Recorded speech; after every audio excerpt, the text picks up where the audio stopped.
Good evening, Nicole Prigge-Taylor of Coldwell Banker Central here, and I am here to talk with you a little bit about expectations as we really dive deep into fall and head into winter. So we all just came out of like the most intense seller's market known to mankind, even in our small little valley. It was still really intense. It was intense for buyers. It was intense for sellers during the review. Something I want everyone to hold on to is at the end of the day, as a seller, as a buyer, there's only one accepted offer. There's only one person that buys that home, right? So even though the market is starting to shift and we are seeing fewer showings, so instead of like 20, 30 showings of a property, you might just see 6 to 10. And instead of 17 offers, you might get 1 to 5. But at the end of the day, as long as you get a strong offer as a seller, that's all that really matters, because your goal was to sell your home to a ready, willing, and able buyer.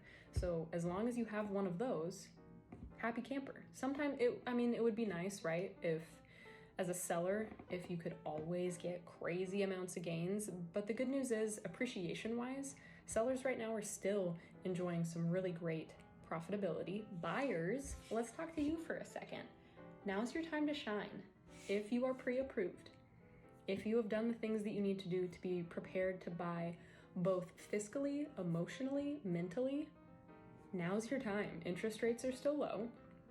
There is less buyer traffic because there are certain demographics that just simply can't or won't buy.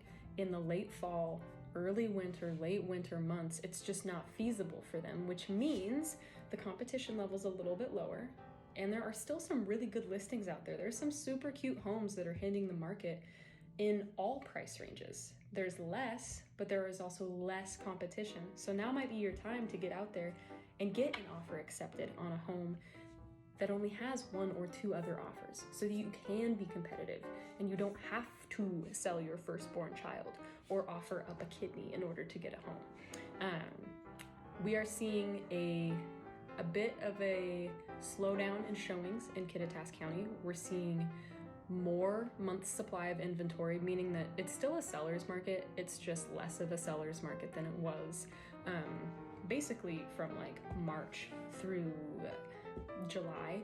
We saw a great uptick in listings in July and August, and because of that, it kind of helped the market take a breath a little bit. We've seen a lot of closed sales in September and October, and there are some listings that have stayed on the market that are great opportunities for someone.